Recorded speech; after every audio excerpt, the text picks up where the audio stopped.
In this video, I'm going to walk through this match types tool. What it's actually going to do is it's going to take two data sets, one with something that we're trying to match on, meaning, actually, let me just show you. It'll be easier to show than to try to verbally explain. So these two files you can actually get under examples right here, but we have the top input option and then the bottom input.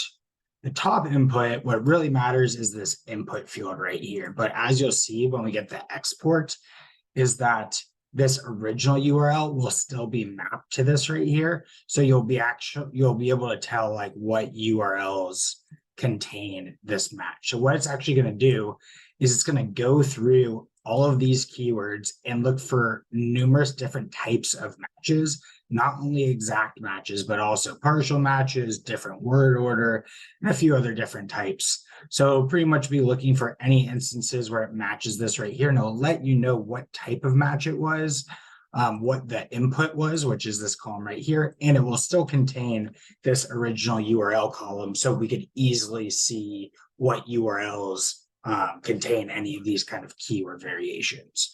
So let's try this out. Let me close these files. That's probably a little bit to try to like mentally comprehend me just verbally explaining that. So let me log in real quick.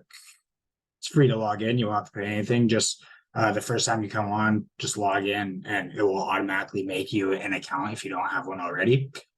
Regardless though, just logging in. Top input,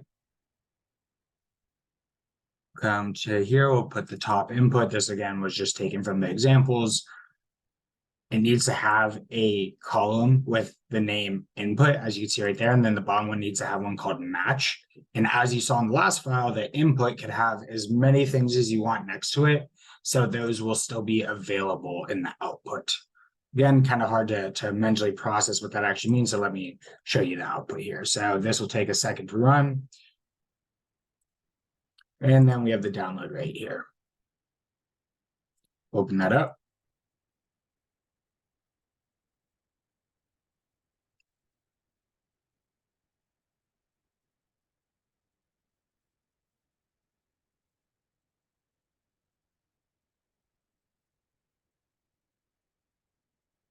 Okay, here we go. So you see we still have the original URL column, and then we have a few new columns. So we have the full, the match. The full was originally the input. The match was, of course, the match type, and then the reasoning behind the match type.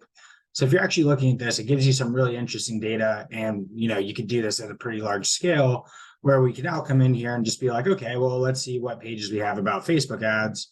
And we could create a quick pivot table.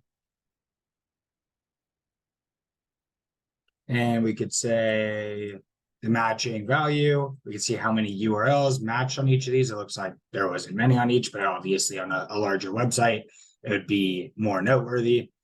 And you could see digital agency was this right here. And you see digital is right there, and agency is found at the way end of the keyword there. It doesn't look like it's side by side, but if we look at reasoning, maybe match types, we could have all that in there. So the reasoning here is it was a random matching order. It was a non-exact match. We removed the conjunctions or other irrelevant terms and adjusted for single versus plural. So that's why agencies matched agency. And we see Facebook ads. Facebook ads was exact order right there, Facebook-ads.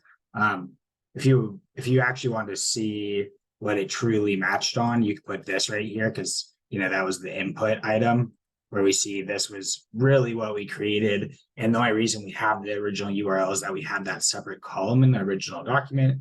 But from the standpoint of a real analysis, I would just be looking at it like this.